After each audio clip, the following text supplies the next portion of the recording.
Okay, we're going to read chapter 6 of Caspian today. So, the people that lived in hiding. Now began the happiest times that Caspian had ever known. On a fine summer morning, when the dew lay on the grass, he set off with the badger and the two dwarfs, up through the forest to the high saddle in the mountains, and looked on to their sunny southern slopes, looked across the green wolds of Ardenland. "We'll first go to the three Bugly Bears," said Trumpkin. They came into a glade to an old hollow oak tree covered with moss, and Truffle Hunter tapped with his paw 3 times on the trunk, and there was no answer. Then he tapped again, and the woolly sort of voice from inside said, "Go away, it's not time to get up yet."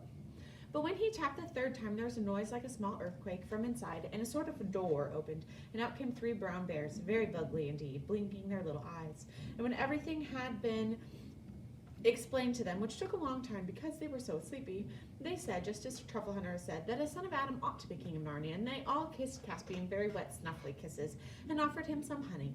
Caspian didn't really want honey without bread, and at that time in the morning, but he thought it impolite to not accept.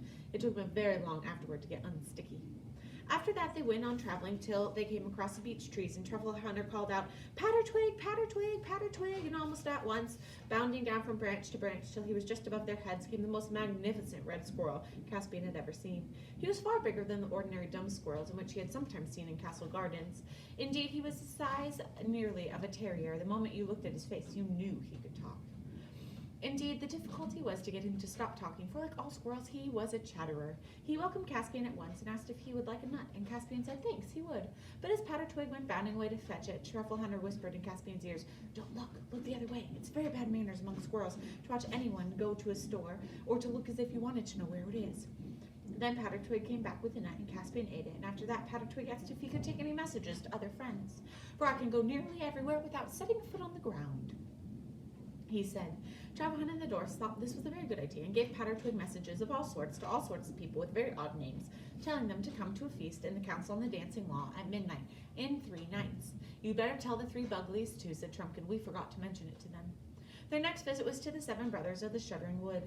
Trumpkin led the way back to the saddle, and then down eastward on the northern slopes of the mountains, till they came to the very solemn place among rocks and fir trees.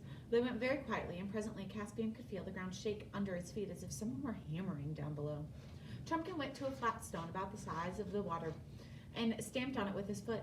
After a long pause, it was moved away by someone or something underneath, and there was a dark round hole with a good deal of heat and steam coming out of it. In the middle of the hole, the head dwarf, very much like Trumpkin himself. There was long talk here, and the dwarf seemed more suspicious than the squirrel or Bugly Bears had been, but in the end the whole party was invited to come down. Caspian found himself descending a dark stairway into earth, but when he came to the bottom he saw a firelight. The light was of a furnace. The whole place was smithy. A subterranean stream ran past on one side. 2 dwarfs were at the bellows, another was holding a piece of red-hot metal on an anvil with a pair of tongs. The 4th was hammering it, and 2, wiping their horny little hands on greasy cloth, were coming forward to meet the visitors. It took some time to satisfy them that Caspian was a friend and not an enemy, but when they did, they cried, "Long live the king," and their gifts were noble. Mail shirts, helmets of swords for Caspian, Trumpkin, and Knickerbrick. The badger could have had the same if he liked, but he was a beast, he was, and his claws and teeth could not keep his skin whole. It wasn't worth keeping. The workmanship of their arms was far finer than any Caspian had ever seen. He gladly accepted the dwarf-made sword instead of his own, which looked in comparison as feeble as a toy and as clumsy as a stick. The 7 brothers, who were all red dwarfs, promised to come to the feast at the dancing lawn. A little further on, a dry rock ravine, they reached the cave of 5 black dwarfs. They looked suspiciously at Caspian, but in the end the eldest of them said, "If he is against Miraz, we'll have him for a king." And the oldest said, "Shall we go further up for you, up to the old crags? There's an ogre or 2 and a hag if we could introduce you to up there." "Certainly not," said Caspian. "I should think not indeed," said Truffle Hunter. "We want none of that sort on our side."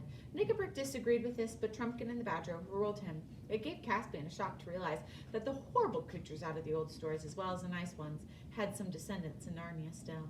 "We should not have Aslan for a friend if we brought all that rabble in," said Truffle Hunter as they came away from the cave. "Oh, Aslan," said Trumpkin cheerily but contemptuously. "What matters more is what you wouldn't have me." "Do you believe in Aslan?" Caspian asked Knickerbrick. "I'll believe in anyone or anything," said Knickerbrick, "that'll batter these cursed Telmarines, barbarians, to pieces or drive them out of Narnia. Anyone or anything, Aslan or the White Witch. Do you understand?" "Silence," said Truffle Hunter. You do not know what you're saying. She was worse of an enemy than Miraz and all of his people. Not to dwarfs, she wasn't, said Nickelberg. Their next visit was a pleasanter one. They came lower down. The mountains opened into a great glen or wooded gorge with a swift river running at the bottom. The open places near the river's edge were massive foxgloves and wild roses, and the air was buzzing with bees. Here Truffle Hunter called again, Glenstorm, Glenstorm, and after a long pause, Caspian heard the sound of hooves. It grew louder and louder, till the valley trembled, at last breaking and trampling thickets. There came a sight of the noblest creatures that Caspian had seen yet, a great centaur Glenstorm and his 3 sons. His flanks were glossy chestnut, and the beard that covered his chest was golden red. He was a prophet and a stargazer, and knew what they had come about.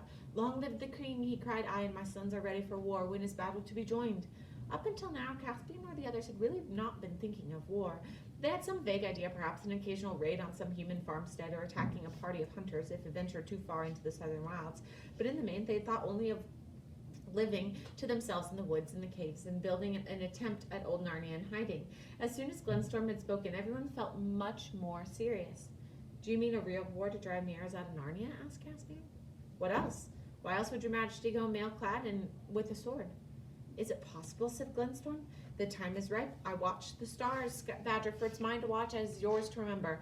Tarva and Amble have met in the halls of high heaven, and a son on an earth son of Adam has once more risen to rule the name of the creatures. The hour has struck. Our council at the dancing lawn must be a council of war. He spoke in such a voice that neither Caspian nor the others hesitated for a moment, and now seemed to them quite possible that they might win a war, and certainly as they might wage one. As it was now past the middle of the day, they rested with the centaurs and ate some food, as the centaurs provided, cakes of oatmeal, apples, herbs, and some cheese. The next place they were to visit was quite near at hand, but they had to go a long way around in order to avoid a region in which men lived. It was well into the afternoon before they found themselves in level fields, more between hedgerows. There Truffle Hunter called at the mouth of a little hole at the green bank, and out popped the last thing Caspian expected, a talking mouse. He was, of course, bigger than a common mouse, well over a foot high, and he stood on his hind legs with his ears nearly as long, though broader than a rabbit's. His name was Reepicheep. Reepicheep is like one of my all-time fave characters in the whole series. I love Reepicheep. His name was Reepicheep, and he was a happy little mouse. He wore a tiny little rapier at his side, which is a little sword, and twirled his long whiskers as if they were a mustache. There are 12 of us, sire, he said with a dashing, grateful bow, and I place all the resources of my people unreservedly at your majesty's disposal.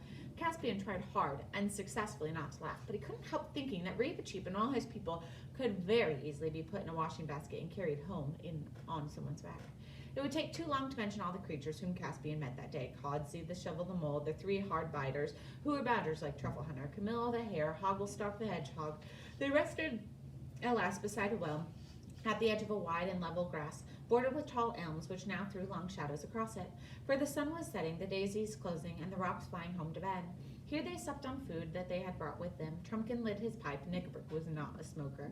Now, if only we could wake the spirits of the trees as well, we should have done a good day's work. Can't we? Asked Caspian. No, said Truffle Hunter, we have no power over them. Since the humans came into the land, felling forests and defiling streams, the days and nights have sunk into a deep sleep. Who knows if they'll ever stir again? That's a great loss to our side. The Telmarines are horribly afraid of the woods, and once the trees moved in anger, our enemies would go mad with fright and be chased out of Narnia as quick as their legs would carry them. What imaginations you animal have, said Trumpkin, who didn't believe in such things. But why stop trees and waters? Wouldn't it be nicer if the stones started throwing themselves at old Miraz? The badger only grunted at this, and after that there was such silence that Caspian nearly fell asleep when he thought he heard a faint music sound from the depth of the woods at his back. Then he thought it was only a dream and turned over again, but as soon as his ear touched the ground, he felt or heard, it was hard to tell which, a faint beating or drumming. He raised his head. The beating noise at once became fainter, but the music returned, clearer this time. It was like flutes. He saw Truffle Hunter was staring into the wood. The moon was bright. Caspian had been asleep longer than he thought. Nearer and nearer came the music, the wild tune yet dreamy, the noise of many feet, till at last from out the wood into the moonlight came such dancing shapes, such as Caspian had been thinking of his whole life. They were not much taller than dwarfs, but far slighter and more graceful. Their curly heads and little horns and upper part of their bodies gleamed in the pale light, but their legs and feet were those of goats. Fawns! Cried Caspian, jumping up, and in a moment they were all around him. It took next to no time to explain the whole situation to them, and they accepted Caspian at once. Before he knew what he was doing, he found himself joining in the dance.